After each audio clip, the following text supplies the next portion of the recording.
Welcome back to the Done Deal Show. Hit like buttons, subscribe, get this content shared across all social media platforms.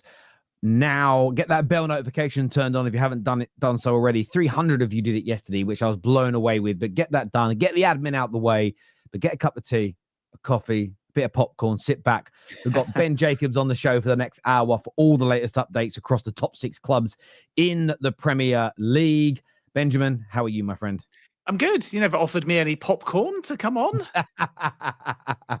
Yes, sorry. I've got yeah, we're Coke slacking though today, not tea or coffee. Don't know what's you worse. Need the sugar. You need the sugar. You need the sugar. The sugar's your little spike to keep us going through these final 3 weeks of the window. That's for sure. It's been a crazy, amazing, exciting, and I still think dramatic to come summer.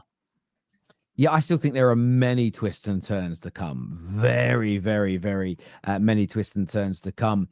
Obviously, the big breaking news yesterday was the agreement in principle. Benjamin Sesko is currently in Manchester, as we all know, because the flight was announced when you and I were on the United Stand together yesterday, and the flight was there. It turned out to be the one. The world tracked his plane. He's in Manchester. He's undergoing medicals. That deal is going to happen. But yeah, pretty swift business for Man United in reality, considering I think a lot of United fans feared that once he picked us, it might take 4 weeks to get the deal done. No, I don't think so, because if you look at Manchester United's tactic, we said this, I think, a week ago. Newcastle wanted the club-to-club agreement, puts pressure on Manchester United. You've got to bid or walk away, puts pressure on the player. You've got to decide, or Newcastle were also prepared to walk away. Manchester United came in with a bid when they had player buy-in. And as I reported on the evening before the bid went in, Benjamin Sesko had said very clearly that he only wanted Manchester United. And then the bid was not like Brian and Bumo, 20-30 million below the valuation of the selling club. The bid was straight in at 85 million euros. And that's because Leipzig said to suitors, we don't want to mess around. And I can tell you, Manchester United and Leipzig have got an excellent relationship. So this was not as much of a game as maybe some feared. This was about Leipzig communicating with genuineness. The price is 85 million and the fixed fee is around 75 million, but ultimately it's a bit changeable depending on the structure that you provide. And Manchester United came in at 75 plus 10, and then they amended it to 76.5 million euros plus 8.5 million euros in add-ons, of which I'm told 5 million are slam dunk givens, and the rest are actually quite easy too. So Leipzig feel they're going to get 85 million euros. Manchester United get a preferable payment structure. And that's sort of the compromise in all of this, that when the add-ons are easy, sometimes the payment terms are deferred or over a longer period of time. So Manchester United can pay it off over a longer period. And Leipzig say that's fine because we think we're going to get the full 85 million. So it was very amicable between the clubs. There were no games being played.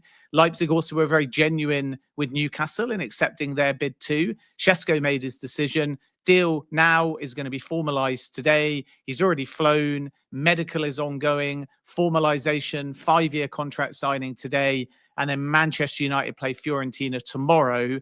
And the expectation is that Benjamin Sesko, a bit like Victor Gyökeres was, will be unveiled publicly in 24 hours' time. Yeah, and we're very excited about that in the Man United fan base. And we didn't get into a bidding war. We did our due diligence. And I think for us, aside from the excitement of the player, his potential, what he can bring to us on the pitch, we have been so hyper focused for years now on how we operate as a club. And seeing us get all our ducks in a row before executing these bids, seeing a quick resolution to the situation, I think is just music to our ears, and we hope to see a lot more of that, and we're glad that it's done. Of course, the next main focus for Manchester United fans is what's happening with midfield. There was the big links 2 days ago now to Carlos Baleba. There have been some reports from some French outlets that £104 million is the asking price. That may not necessarily be true. What is the latest that you can tell us in relation to Baleba, his potential exit, and maybe the terms of that deal? Yeah, this was a story that we were discussing on the United stand about a week ago, and then it was broken yesterday or the day before that Manchester United had gone through intermediaries to understand the terms of the deal and ultimately whether the player is keen, whether now or in the future. And from Baleba's point of view, absolutely happy to engage with Manchester United, but you got to deal with Brighton. So the first thing on this is the CEO of Brighton, the highly respected Paul Barber, would be key to any deal. And similarly, the most influential figure in stopping a deal this summer as well. And Brighton are very much of the belief that they're honest and upfront to players and they are prepared to let them go at some point in time, but always on their terms and often on their timescales. So we're not talking perhaps about Brentford and Johan Wissa, where the player's having to fight to leave. And that was what made the Moises Caicedo saga so unpredictable, because it was the one time when Brighton, I think, caught by surprise, had a player that didn't buy into that long-term plan of play for us now, get developed, raise in value, and then we won't unduly stand in your way. Caicedo instead in that January, when it was Arsenal and Chelsea, issued a public statement saying he wanted to leave. But you'll note, even with that public statement, Brighton said, no, you're staying until the following summer. So this is a deal, when it happens, whether now or in the future, that I'm expecting to be entirely on Brighton and Hove Albion's terms. Then we look at the numbers being banded around, and these are not acknowledged by Manchester United sources from any of their conversations. Brighton don't quote prices. Brighton don't say, you can have him for this. Brighton allow suitors to engage and often bid blind. They'll have a private number. If the ballpark of that number is met, whether now, and it would be astronomical if it's this summer or in the future, they'll start having a conversation with you. Otherwise, they'll just reject it, and they'll back the fact that the player understands they will get their move eventually. So I'm not sure that Baleba would force this. And I also think you're not looking at 40, 50, 60 million. You're probably looking at Benjamin Sesko type money or more. And all I know at the moment from Brighton's point of view is they prefer to keep for another year, and they think this player is going to turn into a Moises Caicedo type valuation and profile. In other words, one day they're going to be able to get 150 million pounds or more. So naturally, I respect other journalists. I know there's a lot of numbers banded around as to what it would take. But I can tell you, having dealt with Brighton sources many, many times over the year, offers are usually made blind by prospective buying clubs. And Brighton, whether through the media or whether directly to clubs, rarely, I repeat again a third time, rarely offer any number, offer any encouragement, offer any guidance, because Tony Bloom and Paul Barber keep what it will actually take to sell a player pretty quiet. And there are rare and only rare exceptions. So this is why I think the Baleba interest is genuine. Maybe Manchester United tries something audacious, but it's going to be really, really difficult to get him out of Brighton Football Club this summer. And I think that's important for Man United fans to understand. I mean, it's taken me 5, 6, 7 years to explain to football fans that the basic way that newspapers portray net spend is not how clubs operate their expenditure. So you probably find people will ignore that part. Oh, I read in this publication that it's 85 million, Terry. It has to be. But as you've said, and I've corroborated, after you said that, I started reaching out to some Brighton fans. And I was told by one Brighton fan who's very close to their club that lots of people internally in the club don't know what the price would be. It's even kept within a very finite group of people internally so that it doesn't get leaked. And it's a very difficult club to deal with. And I think we spoke about this yesterday on the United stand. I think what's important for Manchester United is to remain respectful. Yes, you want to convince the player to leave. And I no disrespect to Brighton, I don't think that would be difficult for Man United to do. But we need to go about this in the right way, because love or loathe him, Tony Bloom is an animal when it comes to negotiations, and he won't be pushed up. He will not be intimidated by the name Manchester United by in any way, shape, or form. So we need to we need to manage that very, very well. Are there any? Has anything else come out? I know we spoke yesterday, but a different audience, I suppose. Are there any other names of midfielders that are sort of being pushed around? I know that the links to midfielders for Man United have been quite sparse this summer. Has anything else come out in the last couple of days through your conversations about alternatives to Baleba? Nothing major, really. And obviously, if they want Baleba and they can't get him this summer, then they may wait and you may stock up a bit of budget. This is why Liverpool are having such a phenomenal and big spending window, because they've been able to stockpile, save up money when they put that money down for Moises Caicedo, who went to Chelsea when they tried for Romeo Lavia. Yeah, they brought in some midfielders, but they also saved a lot of budget. So I think Manchester United will now be looking at their windows collectively and planning ahead. And you don't, if you're prepared to put serious money down for Baleba, whether you succeed or fail, just go and spend that money on someone else to get now. You might be a bit more patient because you might need that budget in 12 months' time.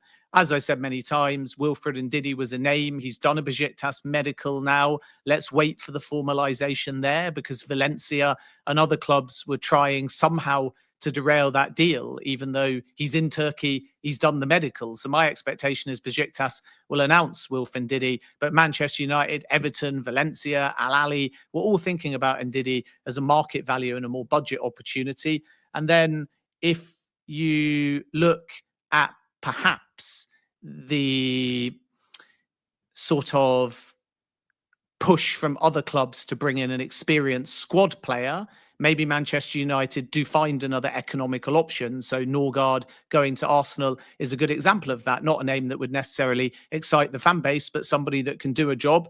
And then you can come back again in a year's time and get the younger name and the more expensive name that you actually want without disrupting your squad chemistry. And that's kind of where we're at the moment. So you've got sort of dual midfield targets. The first is the young, ambitious player for the future. And obviously in Baleba, it's obvious that Manchester United would like to get that done. It's just incredibly difficult this summer. So let's see in the coming weeks if they can pull off an ambitious and audacious swoop, or they have to wait. Players like Ndidi will still be available late in the window. Frank Onyeka is another one, but Manchester United kind of felt he wouldn't be up to standard for what they're looking for, but he was discussed internally because, again, he's a player that's available for almost no money. Brentford are prepared to let him go, but I think you're Manchester United and you need to sign a player not just to fill a gap, but also somebody that is capable of contributing, even if they're only at the football club for a very short time. And there's just not many of these engine room midfielders out there.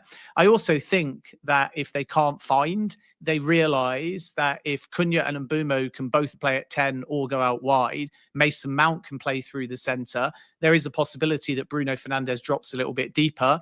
Many people have said for months that Ruben Amorim isn't a fan of Manuel Ugarte. My reporting is the complete opposite. I'm told Amorim loves Ugarte, sees him as an athlete, an engine room, and exactly the kind of profile that he thinks will fit. And obviously, Kobbie Mainoo is still expected to stay. So if they got rid of Casemiro, if they can find this budget for a midfielder, fine. And it definitely is a priority because they know eventually Casemiro is going to leave. But I don't think we're going to see a midfield panic buy.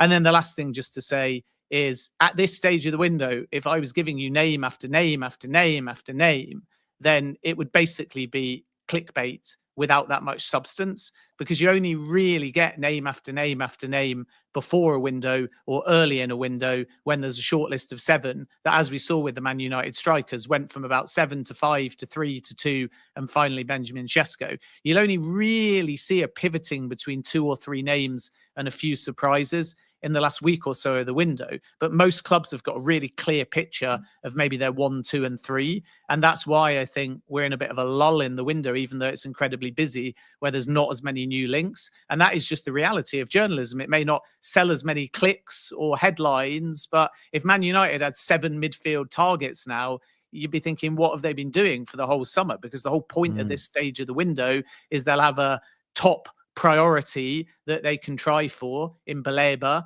ambitious, hold the talks, understand the lay of the land. And then you might have to pivot to someone with proven Premier League experience that's a little bit older, a little bit more short-termist. If they can't pull that off, then ultimately you have to move on, close the window and be happy with the business that you've done. And this is the stage of the window that we're at. That's the reality. And that's why there's a whole lot less names being linked with every football club. And that makes, for me, a perfect amount of sense, because I think that we're in this sort of situation where I don't necessarily want to be linked to 20 or 30 players, because it should be, we know who and what our main targets are. Some for this summer, and if not, then you wait to January or you wait to the following summer. There'll be new names that are added to it. You don't want to be delving too far down that list, and we've done that before. we want this midfielder, we want that midfielder, can't get them. We end up pivoting in a new direction, or we buy someone that's substandard. They don't end up being good enough. We're lumbered with them. So look, I like that approach. It's always going to take years to fix us, so that makes sense. There was one other report about Manchester United actually that I wanted to get your view on. That Rasmus now and a potential exit for him.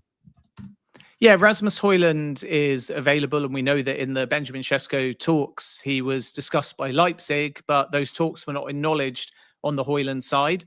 And I think Rasmus Højlund, if he is to leave Manchester United, needs to be told directly or surplus to requirements. And I think that might happen because Joshua Zirkzee is expected to stay.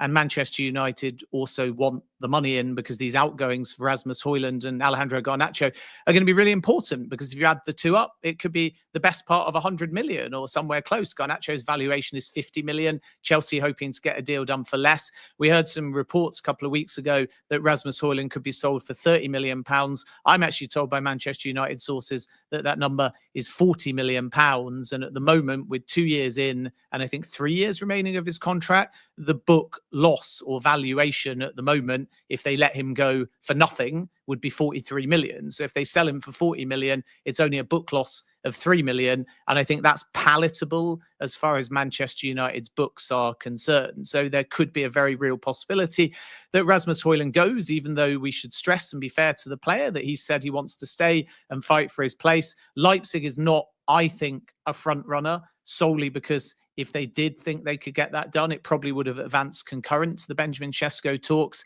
And I know it might sound odd to say because obviously Manchester United have got no European football and Leipzig have got no European football. So when I say Rasmus Højlund wants European football, if he stays and fights for his place at Man United, he doesn't have it. But naturally, you think at Manchester United season on season on season, more seasons than not, the project will have some kind of European football because it's Manchester United and history shows that to be the case. So Højlund's perspective is if he goes, he has to be told directly, you're not going to get many minutes. You're surplus to requirements. We don't want you to be a backup or try and have competition to Benjamin Sesko and get minutes, because actually we rank it as Sesko 1, Zirkzee 2, and maybe even your Mbumos or your Cunha's playing at 9. I think it was Mateus Cunha in pre-season was used as a number 9. So Manchester United might make that argument, and then Højlund may soften his stance of wanting to stay at the football club. And I'm told very clearly Manchester United's preference is now to sell Højlund to try and get 40 million.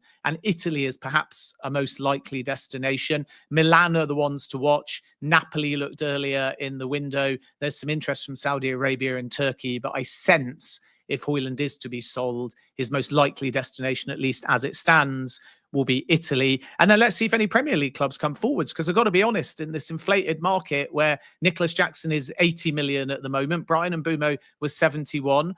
I don't think between 30 and 40 million is a particularly bad price for Rasmus Højlund. So there might even be some Premier League takers as well. Yeah, it's one to watch. It's certainly one to watch. And I love the fact that I saw your article, as you already quoted yesterday, that United have actually upped their price. And again, these little things, well, if this player's going for that, if this player's being sold for 50, if this person's going for 70, if this person's going for 20, look at Broja. If as much as Rasmus has not been a hit for us, if you can get 20 odd million for Broja that's never fit, I think 30 million for Rasmus Højlund is a joke, if I'm being absolutely honest with you, because availability is a very important ability, because an available player will outperform a player that's injured. It's as simple and as straightforward as that. So I like the fact we've done that. Kind of sticking with Man United, but segueing slightly. Fabrizio this morning claims that the Garnacho deal with Chelsea, the personal terms element is essentially all tied up. The player has agreed to go. It's now about the clubs negotiating. What's your latest understanding of Chelsea's pursuit of Alejandro Garnacho? Is it a deal that's relatively close to a conclusion? What's your thoughts and feelings on that, Ben? Yeah, Alejandro Garnacho, I'm expecting to join Chelsea. We heard some reports yesterday that suggested the player's got two options in mind. One is to stay at Manchester United. The other is to go to Chelsea. That's not my understanding. It's done between Manchester United and Alejandro Garnacho. Manchester United are planning on a Garnacho exit. It's pure profit on the books. Garnacho didn't enjoy playing in the central area because he wants to be a left winger. He's not getting that many opportunities there. And now through the centre, his minutes are going to be diminished because of the arrivals of Brian Mbeumo and Mateus Cunha. So I'm told the player is not giving that much, if any, consideration to staying at Manchester United. Maybe you say that to an extent because if a move falls through, you don't want to have to backtrack and say you were desperate to leave the club. But my understanding is not that Garnacho is weighing up Chelsea or staying. My information is that Garnacho only wants Chelsea, and the expectation is that this deal will get done. Chelsea have been quite smart. They've left it until late in the window after Benjamin Sesko, especially if United also want to add a midfielder and a goalkeeper. They know outgoings are going to be important. And like I said before, Garnacho reflects very favourably on the books. So at the moment, we have a golf and valuation. As I broke exclusively yesterday morning, the formal club-to-club talks have now started. So this could move very quickly because remember, clubs don't just look at the end of the window. They think of a sort of mini deadline between now and early next week, because that gives you a chance of getting a player in, doing a week and being available for the first Premier League game of the season. So Garnacho, for me, will end up a Chelsea player, barring anything unexpected. And then it's all just about price, because Chelsea is starting at 30 million, which might feel a bit low to Man United fans. Manchester United have dropped their price from January, which was somewhere in the region of £60 million or even a little bit more. And now the asking price is 50. But I think there'll be a little bit of flexibility there too. So if they meet halfway, it becomes a £40 million deal. Chelsea are also willing to do a sort of try before you buy structure, like they did with Jadon Sancho, where maybe they commit to a higher number in an obligation, but do a loan first and have an override penalty. So an identical formula to that of Jadon Sancho. But let's see if Manchester United play ball with that idea, because obviously when you've done it once and you've taken the penalty, there's a bit more reticence. And I think Man United fear a little bit that Garnacho's fine for Chelsea now, because it's Gittins, Garnacho on the left. It's probably Pedro Neto and Esteval on the right. If Xavi Simons arrives and Cole Palmer, they're your 10s. And then what happens is that João Pedro gets bumped up to a 9 along with Liam Delap, and Nicholas Jackson leaves. So everyone's saying Chelsea are overstocking, but it is really just 2 players in every position. But if you take Garnacho on a loan with an obligation and an override, then what might happen is Giovanni Quenda could arrive in 2026, well, will, and maybe a first team player. Then Esteval could break through, but have to play on the right because of Palmer and maybe Xavi Simons. And Pedro Neto was outstanding in the Club World Cup, and he's just as comfortable on the left-hand side. So you're suddenly in a situation where you need a left-sided attacker now, but flash forwards a year, and they might have plenty of options. And obviously, if Tyreek George was to be loaned and not permanently sold, then does he break on the scene and make a case for minutes as well if he doesn't depart the club permanently? So I think Manchester United are really focused on just getting Garnacho out with a definitiveness, not alone with an obligation and a penalty. But let's see, because late in the window, it's the buyer often that has all the ascendancy, and the market knows after Benjamin Sesko that Manchester United need to bring in some money. So I think this deal gets done. I think it happens relatively quickly, and it will be a surprise if Alejandro Garnacho isn't a Chelsea player by the end of the window. I do need to put out a public service announcement and a trigger warning. So DJ, we have a Chelsea viewer called DJ, who I respect because he's a member and he super chats a lot, and that helps my platform and our community a lot. But for 3 months has moaned every time I've done a video where I've mentioned Garnacho to Chelsea, and has directly stated, but often implied, that I'm forcing the news. I'm putting it out there and it isn't true. There are not real links. So I just wanted to say, DJ, I hope you're okay after listening to that from Ben. If you need any help, DMs are here. A hug. Let me know your location. We'll send you a hug because I know you're going to be panicking about that. If DJ's watching, big up yourself, my friend. It's sort of funny, though, because Chelsea fans were not enamored by Jadon Sancho. And then when they understood the structure and the price, they thought, okay, it's a bit of a free hit. And then Sancho contributed and was very happy at Chelsea, but they couldn't agree terms. And I think if you look at Garnacho and what he's capable of, the overhead kick goal and so on, you think if he gets going, great. And I was having this conversation yesterday on a Chelsea feed where people think Garnacho will end up being a problem, Sancho will end up being a problem, Rashford will end up being a problem, because all of them have got a backstory where it didn't work at Manchester United.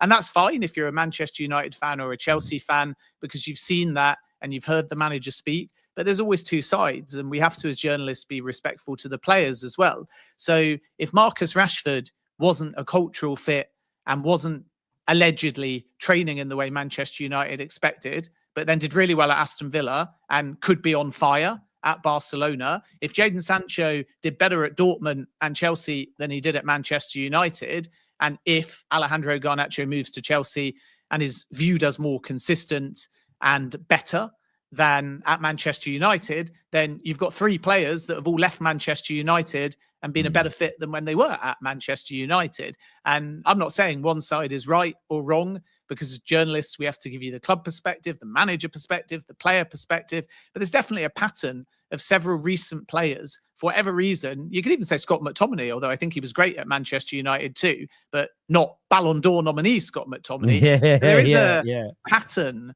of exits from Manchester United where when they left, some Man United fans said, we're comfortable with them going. And many buying club fans said, we're not so sure about this because we've heard he doesn't apply himself. We've heard he's inconsistent. We've heard he's not a dressing room fit. And yet now it's 4 or 5 players that have left Manchester United in the last 2 years. And I have to be honest, most of them have done okay since they left Manchester United. And I don't think Garnacho will be any different. I absolutely concur. And I think one of my old bosses, I hope you're well, Peter, if you watch him. He said this to me when I was very young in the work environment, and it was a weird analogy, but it just made sense to me. He said, Terry, look, basically, I wasn't getting on with my line manager, and they moved me to a new team, and I was getting on great. And I said, I just wanted to let you know I was never a bad person. I don't even think my line manager was bad. I think we just clashed. And he said, yeah, that's life. He said, sometimes he goes, I like jam sandwiches, I like cheese sandwiches, but I wouldn't like a cheese and jam sandwich at the same time, or in the same sandwich. And I went, it's a silly analogy, but it made a lot of sense. And sometimes it's just that, or horses for courses is a better phrase for it. And that's all that's happened here. And I think my message to Chelsea fans on a real level, I'm a bit annoyed. I wish he wanted to go abroad. I wish we were selling him to Napoli, Saudi, somewhere else. He's going to be a problem for us in the Premier League because I think he's a very good and very talented player who has just got caught up in the toxicity at Man United, which I believe we're now starting to remove. But the issue that you have sometimes is I've got family members at school teachers, and you can sometimes get a kid that's joining. I remember being told a story by my cousin. There's a kid joining his school. My cousin was the head teacher of this school, and there's this kid joining his school, and they get like a big briefing about all the bad things he's done in his previous school, but he got expelled. But of course, children have got to be in school, so they're putting his parents relocated, they were coming here.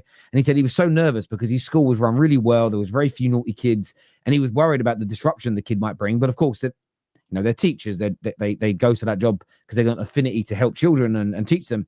But he came into an environment that wasn't toxic. There wasn't many other bad kids. There was a bit of harmony in the school. There was a bit more time for him because of that. And he flourished, and he became... he ended up with, I remember him always saying the story about how he left with really good grades. He helped turn his life around. And of course, he had to do it. And I think, although I'm not trying to compare Garnacho to a child joining a school, I think the parallels are that you join an environment that isn't toxic and you can change very quickly. Equally, sometimes even if that culture is trying to change where you are, there is still the legacy issues and the remnants of problems and the bad habits, and it's hard to remove them. A change is as good as a rest. And I think Chelsea fans should be really, really excited about those things. I really, really do.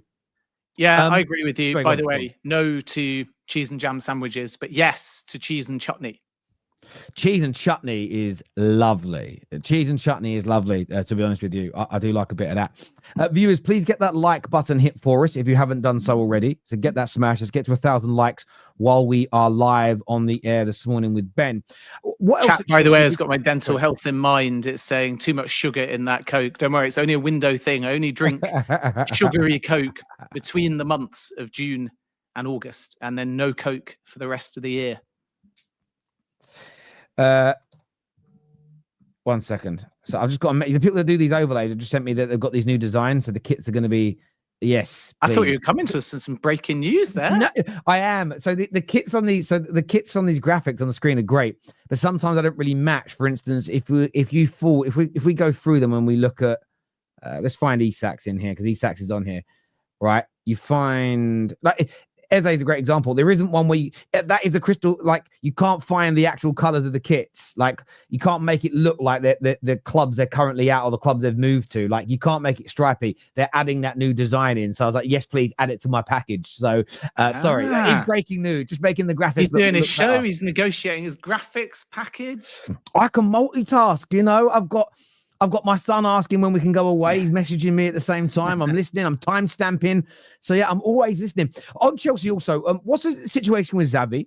Because I keep seeing these differing reports, and I'm sure Chelsea fans are a little bit, I wouldn't use the word confused, but a little bit, oh, what's going on here? Because sometimes it looks really close, and there are other times where it looks as though it's taking too long and it's problematic. It's actually quite a complicated deal on the club-to-club side, even though on the player side, Xavi wants Chelsea. He's removed his Leipzig bio. They're in verbal talks because I don't think Chelsea want to formally bid until they've basically got a verbal agreement in principle. Because if it's let slip out in the market what kind of price the clubs are talking about, you might get some hijack attempts, particularly from Bayern. And let's see whether Arsenal even enter the race. They like the player. Everyone's assuming they're going to bid for Eberechi Eze, but that release clause is gone. And naturally, Crystal Palace could just say, you still got to pay 68 million or you'll walk away. And then Arsenal might see that valuation as too high. But the reason why it's complicated, and I think if there's one transfer you want to understand in all the micro detail, it's this one, is because Leipzig bought Xavi Simons from PSG in January. They only bought him in January after the loans because up until that January, 100% of any money from the transfer went to PSV, not PSG, his former club. So PSG waited and waited and waited and loaned him until the clause expired. 100% sell-on was removed. In fact, not just to sell on any profit, the entire fee from what I understand. And then they sold him because he was always seen as surplus to requirements, because just not a profile that Luis Enrique really thought was a fit and has other options in that area. So then in January, Leipzig pay 50 million euros and 30 million in add-ons, but in January. So Chelsea's perspective is that a large amount of those add-ons haven't been paid because he's only been at the club for 7 months. And Leipzig don't have to declare what they've paid PSG, what the break even is, what the PSG sell on is. And naturally, it's in PSG's interest if Chelsea have got insiders and sources, as people tend to do in the market, much like we do as journalists. These sporting directors are reading the market and asking around to try and get as much intel as possible. PSG have an interest in saying all 30 million add-ons have been paid, because then the break even is 80 million and it means it's a bigger fee and they get a bigger sell-on. And they've definitely got a sell-on in the region of 50% that I think goes down by the games played or time. So it starts at 50, but I think it's variable and sliding and it decreases very quickly, which means it's probably at about 15 or 20% now. But I'm told that's complicated and that's not black and white. So Chelsea are there thinking, you paid 50 million euros. It's got to be more than 50 million euros. If we offer you a 5-10 million profit for 7 months, then that's good business for you because he's not been at the club for long. And obviously Leipzig are saying, wait a minute, our break even is 65 or 70.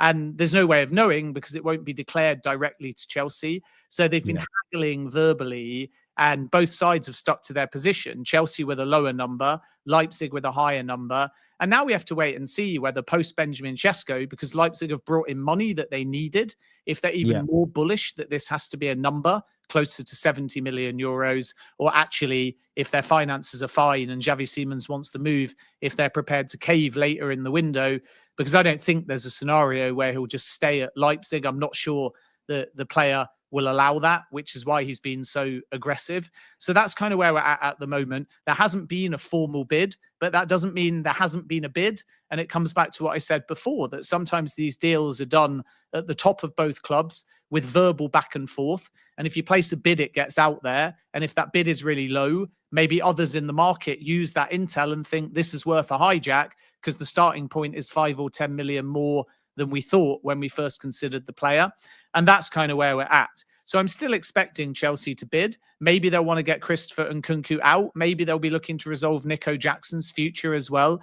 But there remains a realistic chance that Xavi Simons is a Chelsea player between now and the end of the window. I just think the negotiations are a little bit more complicated for the reasons I mentioned compared to the talks between Manchester United and Chelsea for Alejandro Garnacho. But it is Xavi Simons and Garnacho, not Xavi Simons or Garnacho. Yeah, no, as you say, far more complex because of the sort of weird or unorthodox goings on in terms of him arriving. I'd have loved to have seen. We obviously never. The industry was so different back then, or this didn't even exist. What we do now, I'd have loved to have seen all the transfers when Man United were trying to get, Carlos Tevez and had to loan him. The joint ownerships. Do you remember the sagas with the both Mascherano and Tevez, the way their ownership issues. I'd have loved to have seen how those would have played out because obviously transfers play out so much more in the public now than they used to. That would have been such a complicated one for fans to be able to digest at the time because although they seem to go through very quickly, you can imagine there was so much negotiations and talks and problems and lawyers involved with those deals. So yeah, these things often happen. This here says, please. We'll come back to Arsenal in a minute with that super chat, my friend. We won't ignore the super chats. We'll just come back to them a little bit later in the show. What are Chelsea looking to do centre back wise? Because obviously there's a rumor going around that Colwill, or confirmed now, I think that Colwell's going to be out for the majority of the season.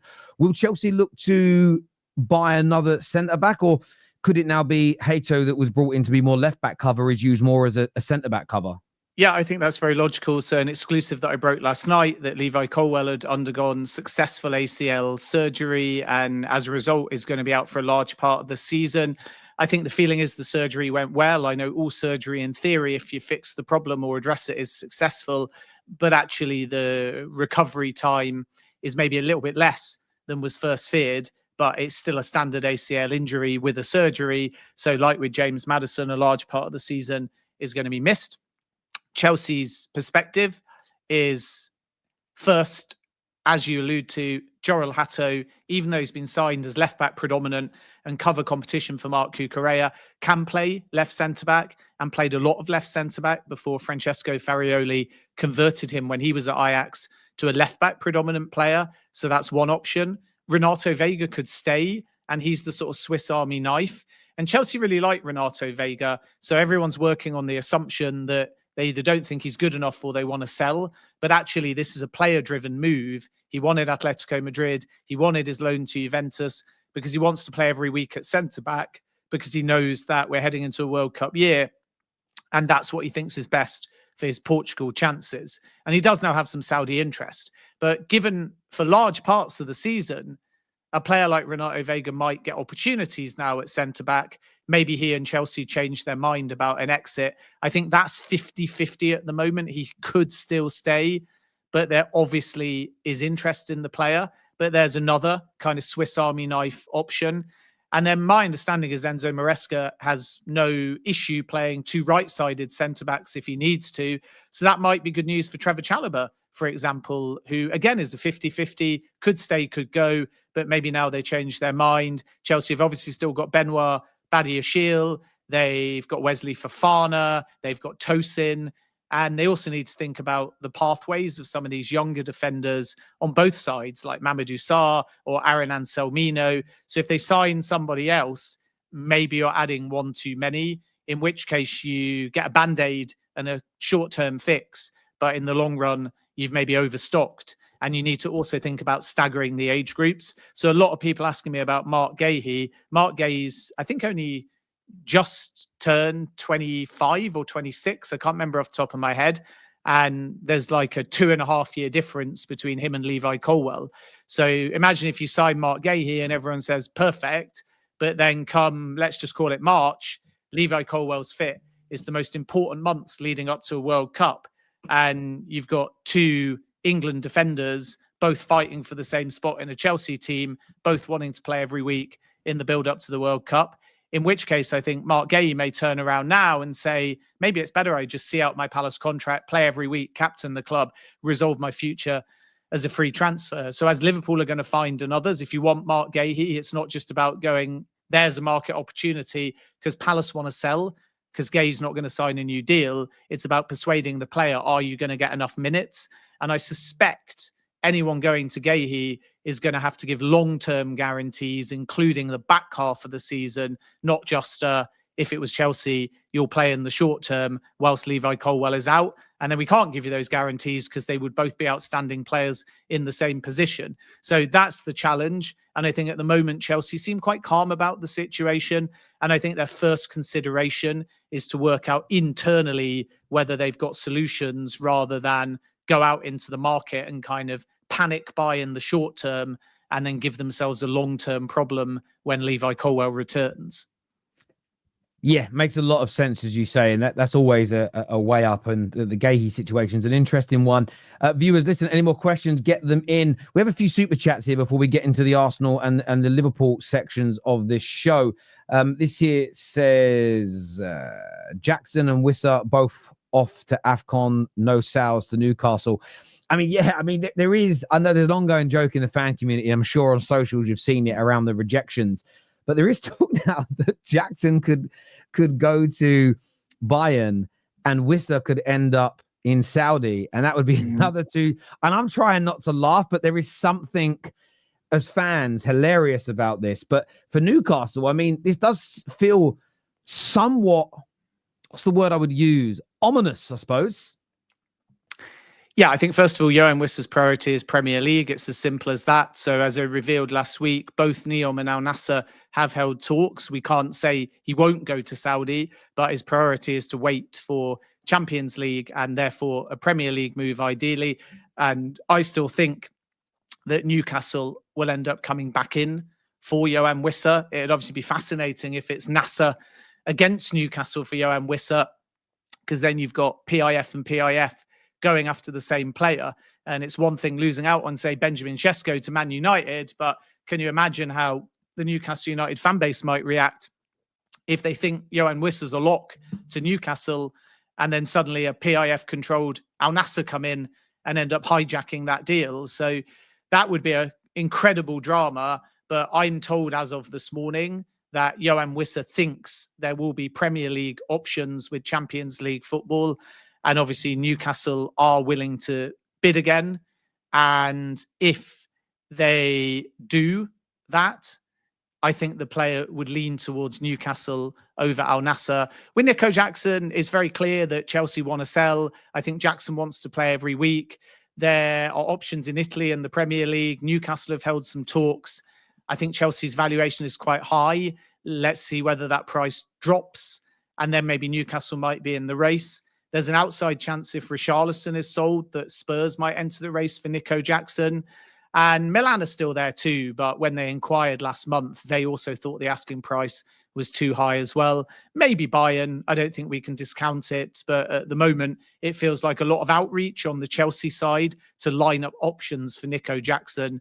And we're going to have to be patient to see which formal talks start. But the most advanced club at the moment, even though nobody is full-blown advanced, but the most concrete club as it stands are Newcastle, because they actually have held some direct club-to-club talks. And I think by all accounts, Nico Jackson would be quite open to a move to Newcastle and to go and play Champions League football there. So obviously Newcastle were not advancing or bidding or stating with any confidence that they would come in for Nico Jackson because they were only focused on Benjamin Sesko. Now they know they've lost that race. Let's see, because you've got Johan Strand Larsen at Wolves. You have Ollie Watkins, but Villa's position is they prefer to keep, and the valuation is 60 million. You've got Nico Jackson. You've got Johan Wissa. So I think Newcastle are looking to bring in two attackers, one a bit more versatile and one an out-and-out number 9 in the Isak mould. And then should those names come in, there's a fair chance that Alexander Isak and Liverpool will move. And a lot of people saying to me, if Sesko goes to Manchester United, does that actually mean that Isak to Liverpool is off? Not my understanding. I think this is all just about replacements broadly and generically. I don't think it was ever contingent on one particular name. As long as Newcastle get in some reinforcements, then my expectation is still that they will offer some encouragement, Newcastle to Liverpool, to bid again for Alexander Isak. And if that encouragement comes, then it's most likely to snowball to a done deal, because Liverpool are not going to be back for Alexander Isak to bid blind. They're not going to be back for Alexander Isak to come to the table without any confidence. The first rejection of 110 million was so emphatic that Liverpool's perspective is very much, if you tell us there's a deal to be had at value, we'll be there in a heartbeat. And if you continue to shut the door, then we're not going to waste our time. So if there's any movement formally club to club between Liverpool and Newcastle, I'm told that means that Liverpool are confident, Liverpool feel it's going to get done. And if there's no movement, it's because Newcastle are slamming the door entirely shut and Newcastle believe that stance to be genuine. So I'm not seeing a halfway house now where we go bid, another emphatic rejection, no movement. Of course, there might be games. Of course, there might be spin. Of course, publicly, you may keep hearing that the window could shut and Isak could be a Newcastle United player. But my clear understanding on this is that there's only two possibilities. Somehow out of nowhere, Isak extends and is allowed to leave next year, and he won't ever commit to that unless Liverpool tell him basically to his face, it's impossible now, or Isak goes to Liverpool. The third option was when the window opened of Isak's well contracted. We said it before on this show. Isak's well paid. Isak's got Champions League football. Isak's happy at Newcastle and Newcastle have got all the cards. That was very much Newcastle's internal belief on the day they qualified for Champions League football. And I don't think the club were expecting the ferocity with which Isak is trying to force himself out the club, even with a good wage and even on good money and even with Champions League football. And I think this is down to the fact that a year ago, when Paul Mitchell didn't renew him, that's not been forgotten by the player. And I think he's been waiting and waiting and waiting, as it turns out, regardless of how Newcastle did last season, to get his big move this summer rather than next summer. And I don't think Newcastle were that aware of that at the time that Isak basically said, I don't want to be part of this football club. I don't want to be part of pre-season. So that's taken that halfway house option, because Newcastle basically had two of the three options. He stays as is, or he's renewed. Either way, those two options outweigh the need to engage with Liverpool. But now it's become extend or leave. I think Liverpool feel relatively optimistic that at some point in this window, Newcastle United are going to pick up the phone and say, actually, it might suit all parties to do a deal.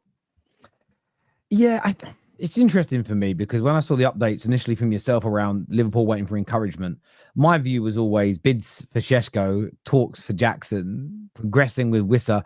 That is the encouragement. I made a bit of a joke of it on my channel, sort of saying to fans, don't misinterpret this as Liverpool waiting for a pep talk or a pat on the back or, a phone call saying, go on, my son, you can do it. I said, the encouragement is by their actions. It's not the same encouragement your dad gives you when he's watching you play Sunday League. It's the kind of encouragement based on your actions. And I think, as you're right, I know you're informed on this, but I think it's an obvious thing. Liverpool now just sitting there and waiting. And I spoke to a few Newcastle fans who were really worried that they're now not even going to get, they're going to get nowhere near their kind of desired amount because Newcastle put themselves into they think that they've put themselves into a vulnerable position with missing out on players, getting close to the deadline. And again, that's their fans, because their fans are, as much as I've laughed about it, because it's not a serious matter. They're not going to go out of business or anything crazy. Their fans are hurting right now, but they are concerned and worried about not getting the maximum money now for Isak. Maybe, yeah. I mean, I would say two things. First of all, Newcastle are kind of getting hammered, particularly obviously by rival fans, because they have missed out on some targets. But what we should say is there's level of ambition at that football club. Great fan base, great community, Champions League football, top manager, lots of players like Bruno Guimaraes. Very happy there. Same at the moment anyway for Anthony Gordon. Tino Livramento more likely to get a new deal than leave for Man City. And they've elevated their targets. So they're competing with the big boys, but their wage bill and their infrastructure doesn't yet match the ambition. And if you can sell your women's team to your parent company, or even Man United, if you've got a wage bill that extends beyond 300,000 a week, you can fit these players in. Newcastle can't overextend financially until they've got back-to-back Champions Leagues. Only then do you start budgeting for it and enhancing your wage bill. So this is the challenge. And I don't think it's Newcastle fail, Newcastle miss out, everyone rejects Newcastle. I think they've just elevated their level of ambition so high that at the moment in their project, they're losing more races than they win. And some of that is down to the finances that they can offer. And even if you make an exception and give Sesko more money, or Isak is 300k a week, what's Bruno Guimaraes going to say? What's Tino Livramento going to say when he renews? And before you know it, if they do what they've done in previous seasons, European football, no European football, European football this season. What if they get no European football next season? You're saddled with costs, and it would be reckless. And every club's the same, by the way, not just Liverpool and Chelsea and Arsenal in the past, in seasons when perhaps they've had a lull, they've reined the money in. But Villa and Brighton, when they got Europe, they didn't suddenly just spend. They realized that until you can show over a much longer period of time, it's like a default, the money you're going to get from Europe. You can't really change your model or your wage structure anyway. And then with the whole money for Alexander Isak, the price will be got by Newcastle if he goes. It's just a bit of gamesmanship where everyone knows it's going to be a British transfer record. Is it going to be 150 million? Maybe not. Is it going to be 110 million? No, because they've rejected that bid. Is it going to be somewhere in the middle, 120 million that Liverpool indicated they're prepared to pay, 130 million? Maybe. And that is outstanding money as well. And then the other thing in all of this is, remember, Liverpool's bid was 110 million fixed. And this is why the context is so important, because they went with 110 million fixed, not because they thought it would get done at 110 million, but they thought, if we're offering you fixed 110 million, then naturally it's a starting point. So yes, Liverpool's expectation was to go in with optimism and assume Newcastle would go stick 10, 15 million of add-ons on that, go up by 5 million on your fixed fee, and suddenly you're at 130 and we can start discussing a deal. But instead it got shot down so emphatically. Liverpool said, if there's no slack, if there's no negotiation, if there's no engagement, we're not inclined to bid until you tell us, okay, now there's a deal to be discussed. Yeah. And then when we talk about encouragement and when we talk about Liverpool not doing anything at the moment, I think we need to be very clear. Liverpool are doing things. Liverpool are having conversations. Liverpool are planning. Liverpool will be ready to bid if they're given encouragement. What does the encouragement look like? I think it's probably Yasser Al-Rumayyan or Jamie Rubin, maybe calling up Michael Edwards rather than Richard Hughes, who they have the relationship with, and saying informally and discreetly, let's line something up here. And remember, Liverpool have just sold to a PIF club in Darwin Núñez, and the add-ons for that package are not known, not by me anyway, and the fixed fee is 53 million euros. So is there a discount on that deal? Because Liverpool wanted 70 million euros. How do we know that deal's not been done for 60 million euros? And that's because PIF and FSG have got a really great relationship. So I'm not saying they're linked, but if you've just done a really amicable exit for Darwin Núñez, a deal that suits PIF and suits Liverpool and suits Darwin Núñez, then it's some of the same people having conversations. And when they go to negotiate for Alexander Isak, there might be a middle ground. And that's the point here, that if Liverpool engage in any new formal conversations for Alexander Isak, it will be done because they know Newcastle are now prepared to sell. And as soon as you start with that desire from both clubs to reach an agreement that suits everybody, they'll find a middle ground. And I think Newcastle would be happy with the deal, or they're just not going to accept it. Obviously, I think Liverpool will be happy with the deal because they'll see it at value. And you know what? It reminds me of Florian Wirtz. I know we were dealing in euros rather than pounds, but Florian Wirtz was 150 million euros allegedly. That was the only price. Liverpool came in. He didn't go to Bayern. They acted discreetly. They ignored the noise. One day it was Bayern. One day it was Man City. Liverpool were waiting. Liverpool got the player buy-in, and then Liverpool got a deal for about 20 million euros cheaper than that so-called 150 million euros number. And Isak is exactly the same in many ways, but it's not 150 million euros. It's perhaps 150 million pounds. But are Liverpool going to be able to strike a deal for less if they get this deal done? Absolutely. Are Newcastle going to be happy with the deal if they agree to it? Absolutely. And is Isak going to get his dream move to Liverpool? Very possibly. But the first step is kind of as simple as it sounds. Newcastle United picking up the phone and saying, now is the time to engage with us. And if they do that, Liverpool will be there. Listen, it's going to be an interesting one indeed. We had a super chat asking about that. There's another super chat here as we go into the Arsenal section that says, please tell me all three bad pieces of news from Sammy McBell on Arsenal today are regular meltdown news before some good news.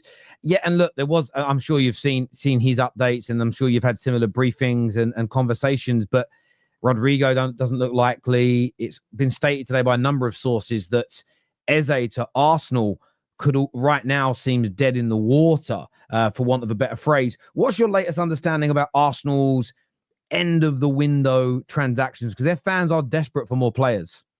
Rodrygo was never really an Arsenal topic other than huge appreciation, and they like the player, but they don't like the price. So unless the price drops, I don't think anyone's going to develop on Rodrygo. And I come back to what I said before. 1 week it was Liverpool, 1 week it was Chelsea, 1 week it was Arsenal, 1 week it was Spurs. And during all of those reports, Rodrygo had never had a conversation with Xabi Alonso. My info is the conversation with Xabi Alonso only happened last weekend, and Rodrygo didn't hand in a transfer request and actually said he would be prepared to stay and fight for his place. Yet at the same time, you've got several agents in different regions with different club relationships, all with a non-exclusive mandate on the player side to try and do this deal. And that's why I think we're hearing a lot of push towards where he might go, because those agents are doing their job and they're asking clubs if they want to bid. But that doesn't mean Rodrygo's told anybody yet he wants to leave, and it doesn't mean he's held any direct talks. So Tottenham haven't made a bid, despite some reports in Spain. Again, full respect to other journos, happy to be proven wrong. But my info is Tottenham didn't place a bid. A lot of talk about Liverpool. And again, I'm told they've not had any player to club talks at this stage.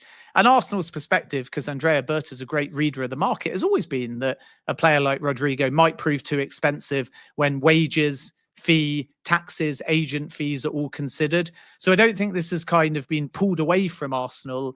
I think they knew from the start it was expensive, and I'm not surprised, despite obvious appreciation for the player and clearly an internal discussion, but they're not moving. And as soon as Noni Madueke arrived, he can go on the left-hand side. So unless Leandro Trossard or Gabriel Martinelli leaves, Arsenal will be done on the left-hand side. If one of them goes, then keep an eye on that left side. You never know. They might surprise us late in the window. We know that they've looked in the past also at Anthony Gordon, for example. Malik Fofana hasn't gone anywhere yet. Arsenal, Liverpool, we know Everton as well. So there could be a twist there, but it needs an exit. And then the other reason with Rodrygo is they were looking first and foremost for a more central player, kind of like a number 10. And Eberechi Eze was seen as a 10. But now Ethan Nwaneri is set to sign his new deal. He can be used as a 10 and obviously might get more minutes there because of the fact that Noni Madueke is a right-sided winger and Bukayo Saka is at the football club too. So they have to decide if there's space for one more. Eze can't be discounted, but what's true is the release clause is gone and Crystal Palace are therefore in a stronger position. But Arsenal's plan has always been to come in under. So I think what's going to happen here is that Arsenal will still go to Palace. It wouldn't surprise me if they make a verbal offer lower than the release clause. It's either going to get shut down and they'll discreetly walk away and say it was never close to what we were prepared to pay. Palace were insisting on £68 million or more.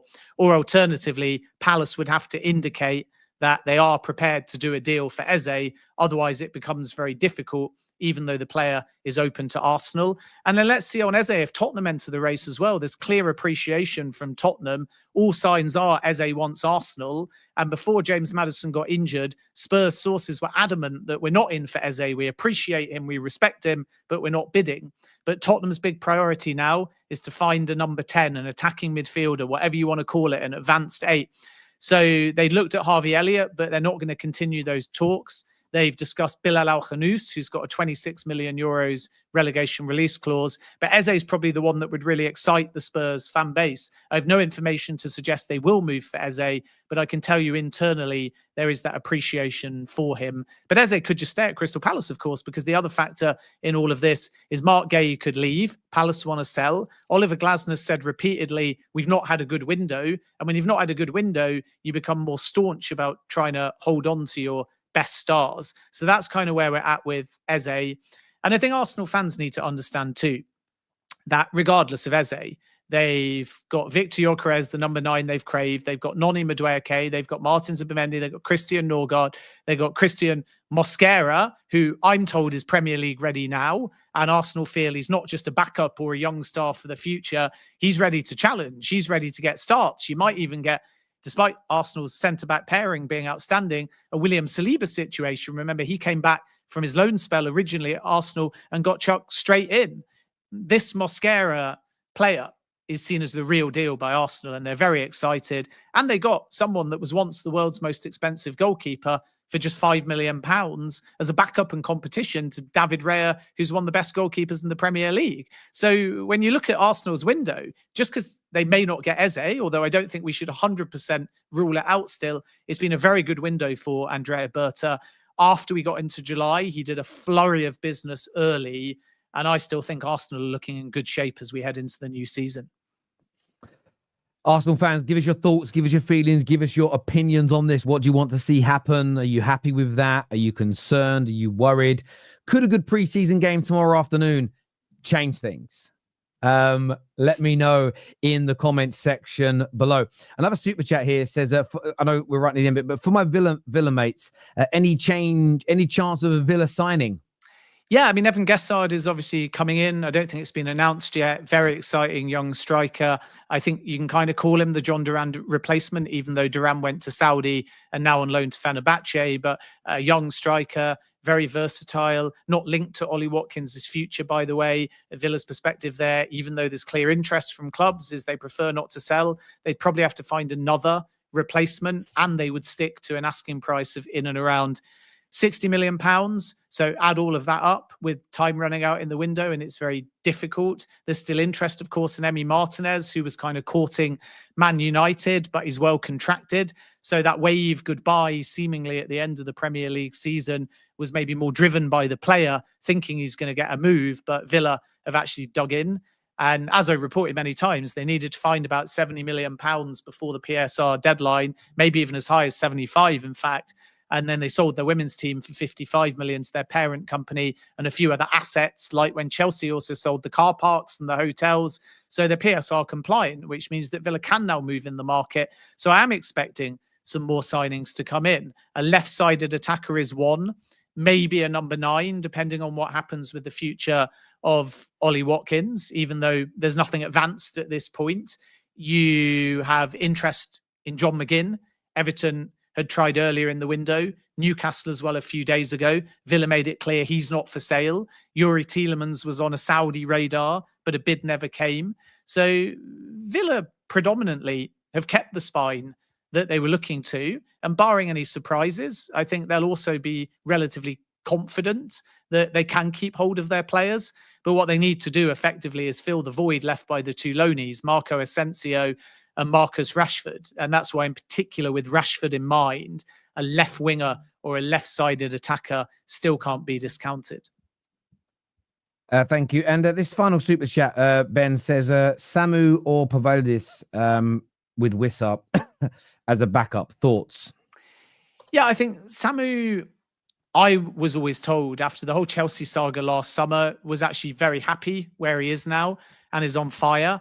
So I think that might be harder than people realize, because it was such a tough summer for him when he thought he was at Chelsea. He did the medical at Chelsea and then it fell through. And then suddenly it was João Felix and Conor Gallagher going the other way. So he went to Porto instead.